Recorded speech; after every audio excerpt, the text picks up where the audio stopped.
All right, good morning, true believers. This is the Freedom to Draw Unsolved Mysteries. I'm your host, John Krupa. And yesterday we had a case that was a mystery since 1975. Now we got one that's old, but it's pretty old. It's not as old as that, but it's pretty old. Today's case is a missing woman from Iowa City. Her name is Jodi Huisentuit.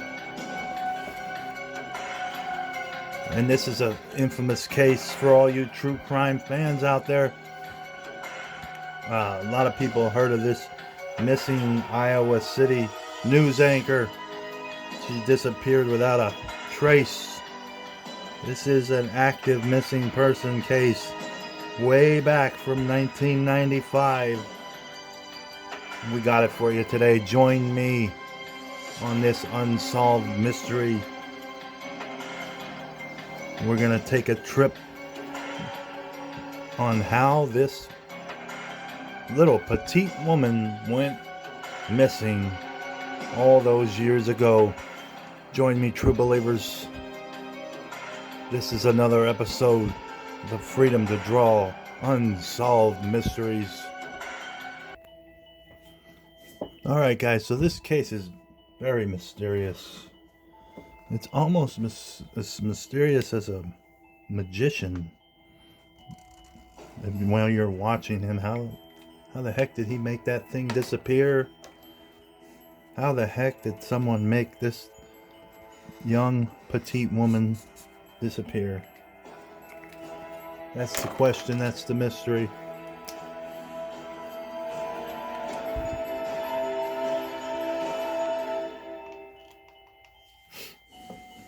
This excerpt is from the 48 Hours episode that was done on Jodi Huisentuit. I think we should write her name down before we forget how to spell it. This is not your average last name here.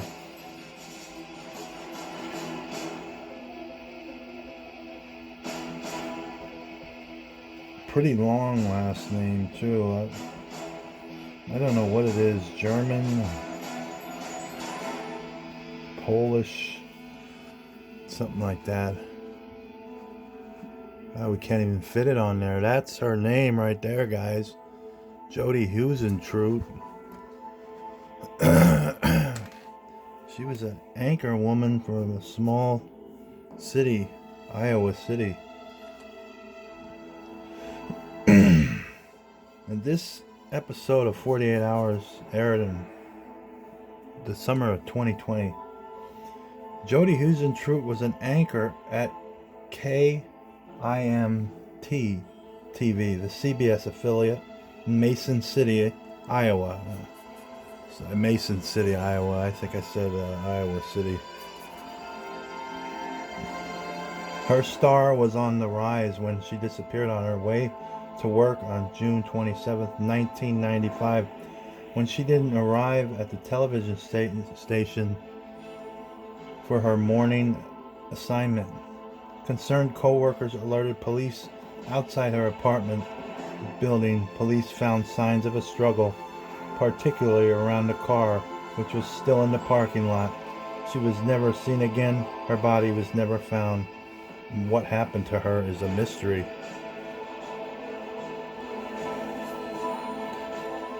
And the lady that was in charge of Jodi was accustomed to her being late, waking up and not getting there until like 4. She had to be there at 3, but Jodi would often be late. She would usually come in around 4, and then they would have to rush what they had to do to get ready, prepared for that morning's edition of the news. She had to be on air at 6 or 7. And they needed time to prep. So this did not alert her at all when she saw that Jodi was not there at 3. She was supposed to be there at 3, but like I said, she did this a lot.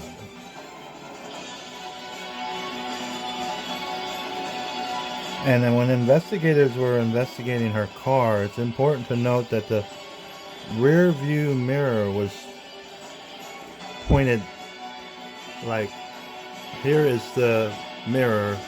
It usually folds in like that. This mirror was folded out like that. So this is the mirror, and that's usually how it is supposed to look. Sometimes people fold it in. This was folded out. I think that's interesting to note.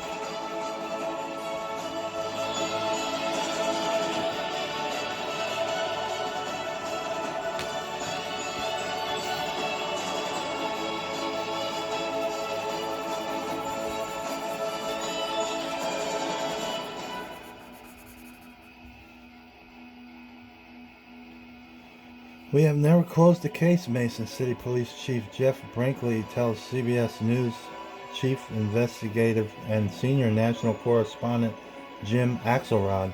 It's never been a cold case for us. It's been an active investigation since it happened. It has been 25 years since Miss Huisentuit was last seen. This is an active missing persons case.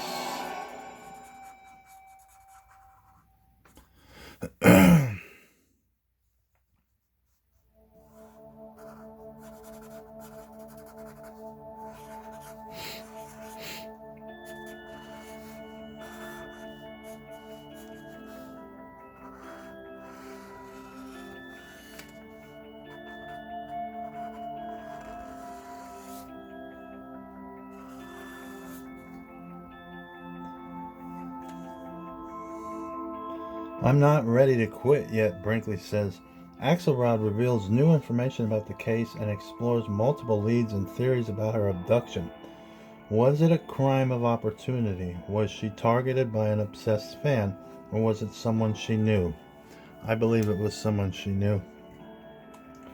Caroline Lowe, a journalist and private investigator, says she won't give up the search for Huisentuit until the case is solved. I may be walking around with my cane and maybe in a wheelchair, but I am staying on this until we find Jodi. She says, somebody knows something. Is it you? Where's Jodi? Where is Jodi? It has been 25 years since anchor Jodi Huisentuit vanished on her way to work in Mason City, Iowa. Her old desk still occupies the same spot in the KIMT TV newsroom.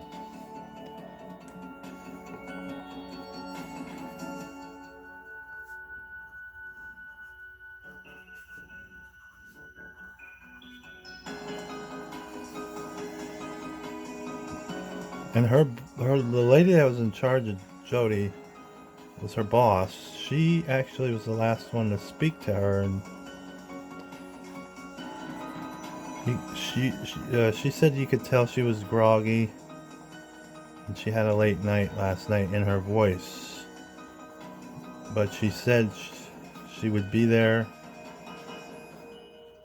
She'll be there in just a few minutes. Obviously, she never came.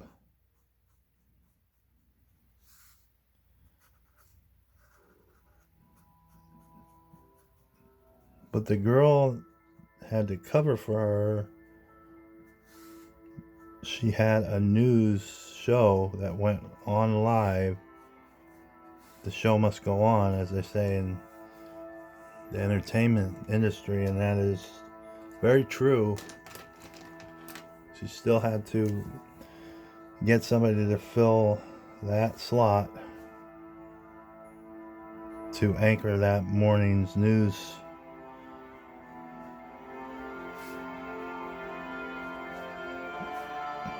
And it happened to be that she had to do it. I think this type of thing has happened before, and she was always like I'm gonna prepare to do this on my own, but Jodi would eventually come, and then she would just be ahead of the game by preparing all the stuff while Jodi was late. I think she thought in the back of her head that Jodi would eventually come, because she was never late more than like an hour or an hour and a half. But this time it was approaching the 6 a.m. time slot, and Jodi was nowhere to be seen, so she had the show to put on.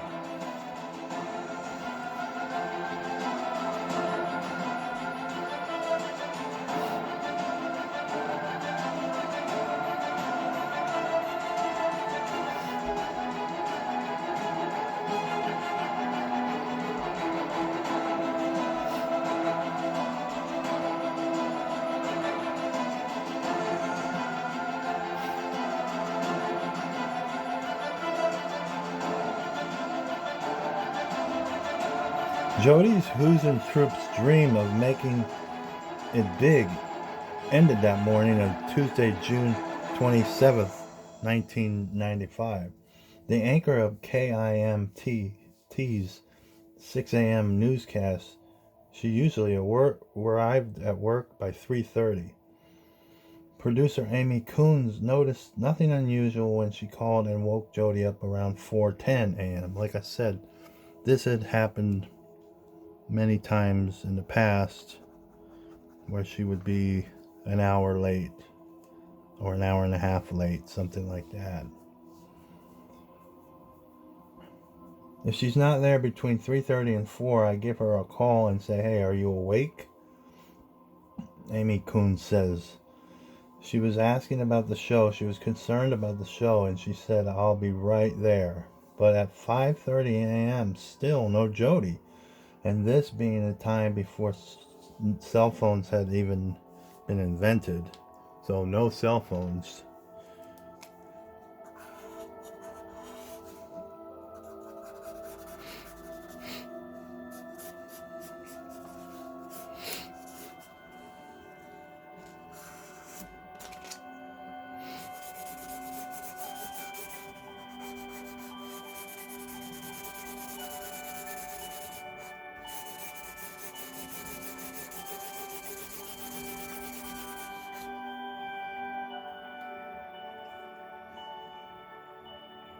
Coons tried her home again and got her answer machine. At 6 a.m., Coons had to step up and deliver the news in Jodi's place. And I believe that had never happened in the past. So the Coons was starting to get nervous about her friend and her co-worker. And they were both. They were very friendly towards each other. Miss Huisentuit had that effect on people. She would just make friends. She was a great person, and all accounts of doing research on this, nobody really had a bad word to say about this lady.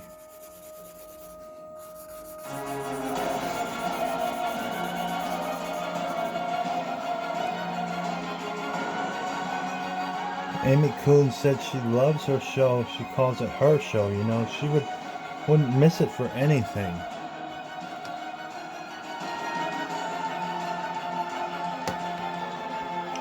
The police were called shortly after 7 a.m. When they arrived at Jodi's apartment, she was not home, but they found her shoes, hairdryer, and keys scattered on the ground near her beloved red Mazda Miata. Jack Schleiper was the police chief then. And the reason why they weren't called until 7 was because Amy Coons was busy doing the work of two people from like 3 to 7 a.m. She had to do the work of a producer and the on-air talent. And you know, people have questioned her about this.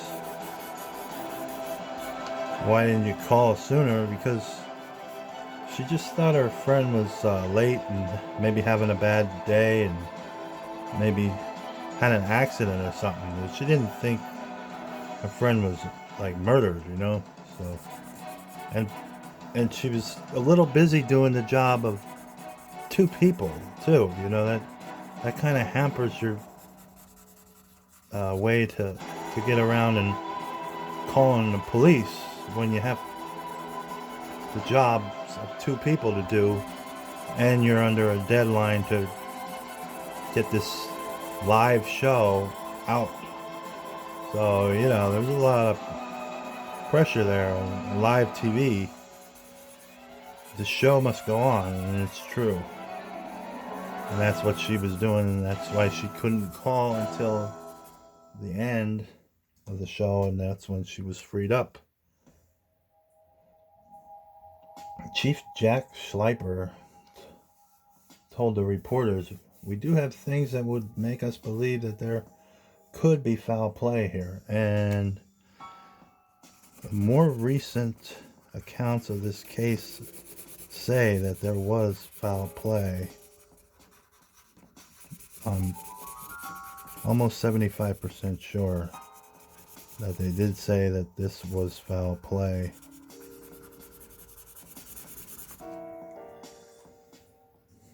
There were also apparent drag marks near her car, signs of a struggle. The vehicle was processed on the outside. We did process it for fingerprints. Police found someone's palm print on the car.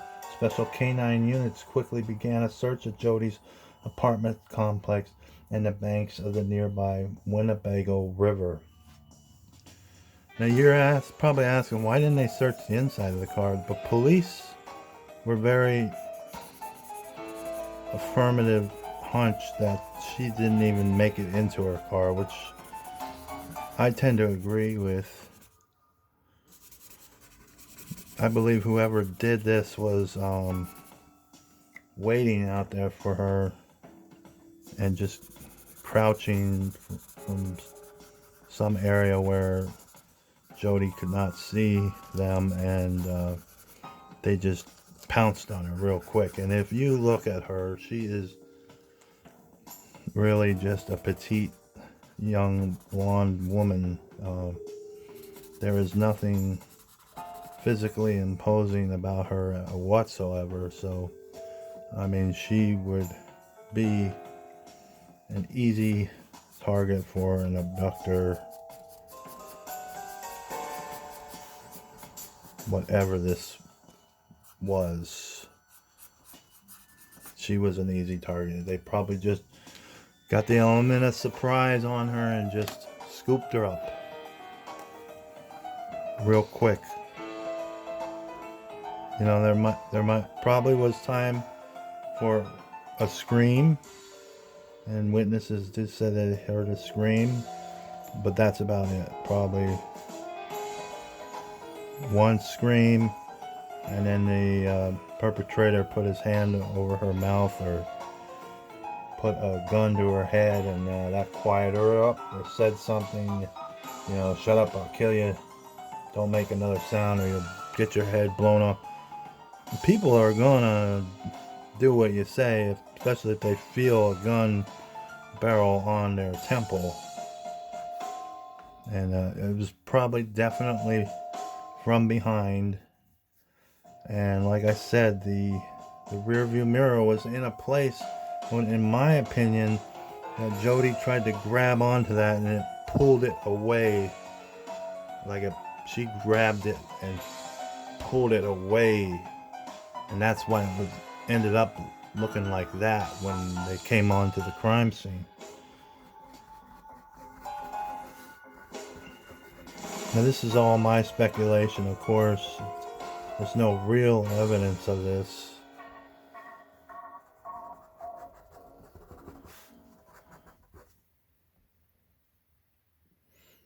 That evening, KIMT's lead story was the devastating news about one of its own.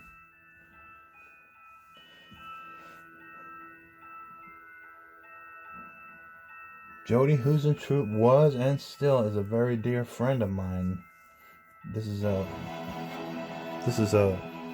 co-worker of hers, as well as all of us here at KIMT, and we're inviting all of you to join us, keeping her and her family in your prayers this evening.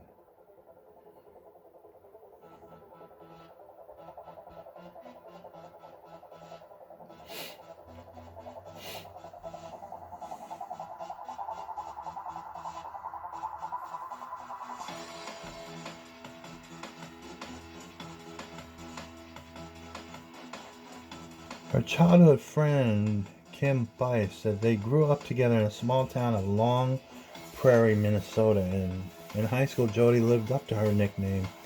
She helped the golf team win 2 state championships. Jodi was a tremendous golfer, and she was also a daddy's girl. Her dad was everything to her, and vice versa. She was everything to her dad, and he died of a lengthy battle with some form of cancer. And Jodi took it beyond hard. Like, it took her a long time. Her friends say it was a rough summer for her. The summer after her dad passed, and even after that. But then she had dreams of getting out of that small little town of Long Prairie, Minnesota, and she pursued her dream of being behind the camera. She originally wanted to be behind the camera as like a Hollywood actress, but she then focused it more when she was older on being like a news person, an investigative reporter, and that's when she pursued her dream at St. Cloud University with a starring role on her school's TV station. She was just 25 when she landed the 6 a.m. and news anchor slots at KIMT. Now she was gone. Jodi vanished just days before she was to be in her friend's wedding party, leaving Stacy to struggle with whether to go ahead with it or not.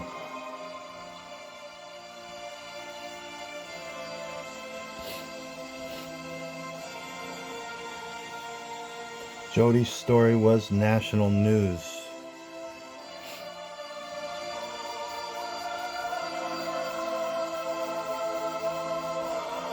That's why I believe a lot of you guys have heard about this case and are familiar with this Jodi Huisentuit.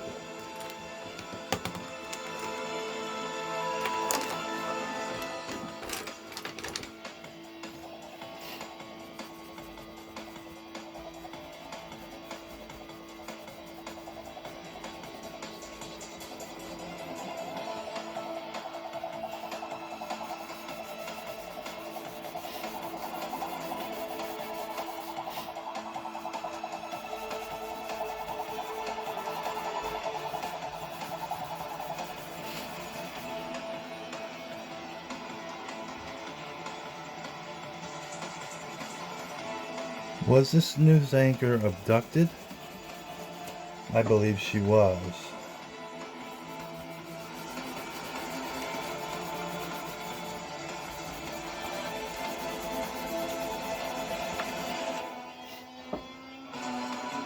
Yellow ribbons there, yellow ribbons there, everywhere you go, all around along the road.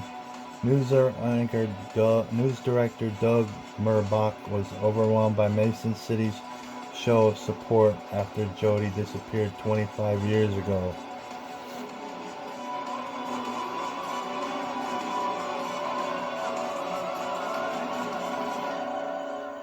Jodi had also reported just weeks before her abduction that she thought she was being stalked by somebody.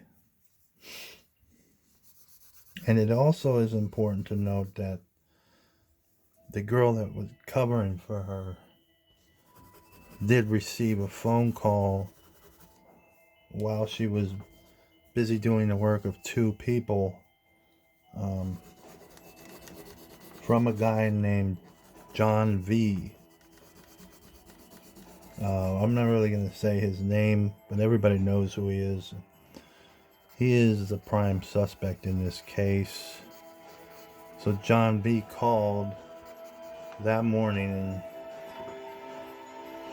the girl that was covering for Jodi was so busy that she's like, she's not here, and I really don't have time to go into detail about what's going on because I'm busy. And she hurried and got off the phone with him and didn't think anything of it. But this John V was saying, "Where's Jodi? What happened to her?" He was very concerned about her. And now she then looked back on it and thought it was very strange. And I think it's strange.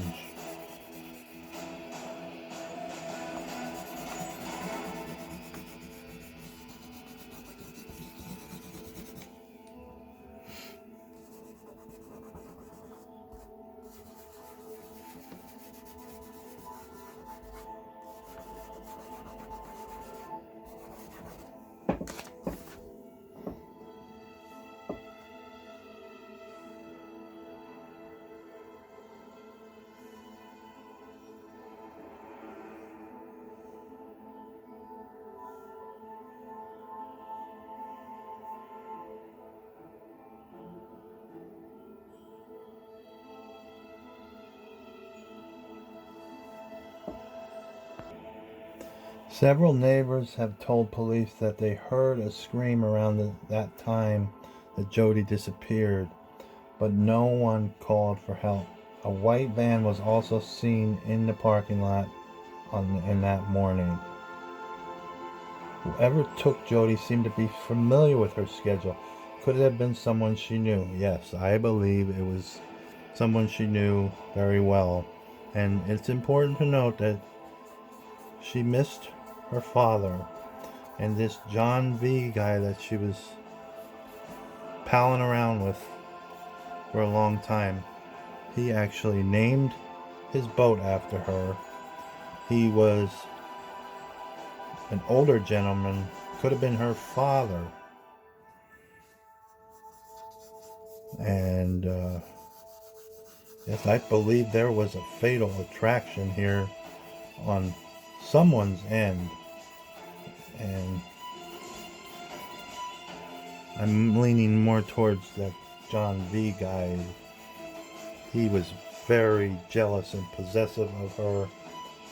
And she was said to be partying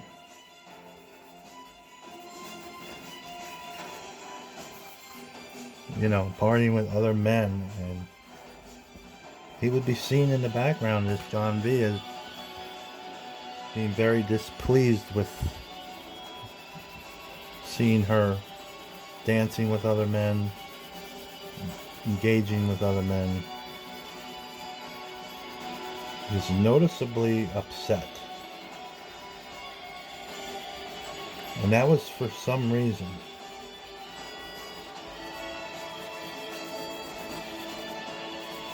Was this young lady leading him on, just not knowing it, just being nice to him because she missed her dad so much, and he maybe reminded her of her dad? And this John V fella took it the wrong way and got insanely possessive and jealous any time that she's seen her with another guy. I believe this might have been a murder for hire sequence too. And that would explain why she was worried about being stalked. That person may have been hired by someone she knew that was jealous and wanted to take care of her once and for all. If I can't have her, no one can. I think that's what kind of scenario we had here.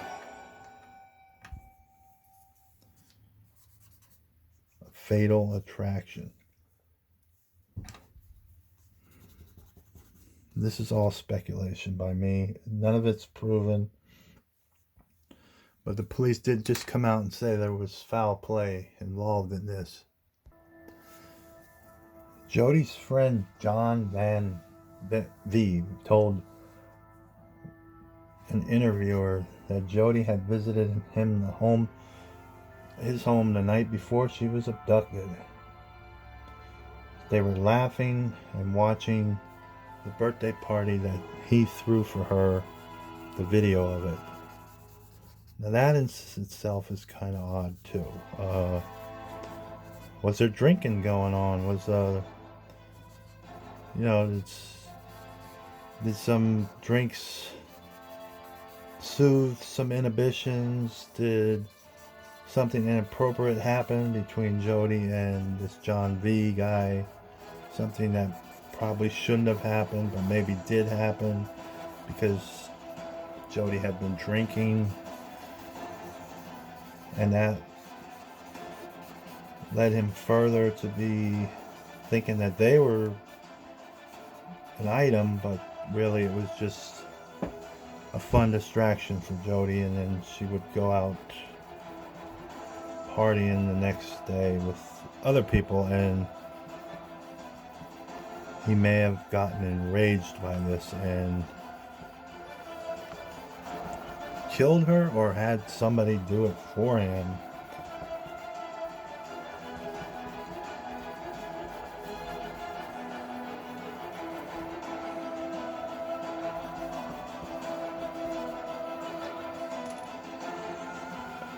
So exactly who is John V? Drilling down into the question is complicated by the passage of time. 25 years ago, days after Jodi's disappearance in Mason City, and she had spent time with the man who had put himself at the center of this case, John V. I just believe she's alive somewhere. I just hope she's not hurt. I hope she's okay, and I hope she can come back soon. Back in 95, they caught up with John V. and Jodi's close friend, dockside, where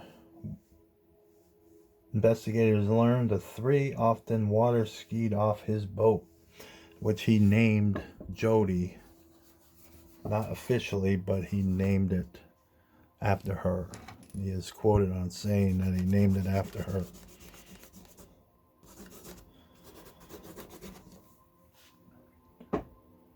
John V. certainly wasn't hiding or acting like someone under a cloud of suspicion. She wouldn't want us to sit around and cry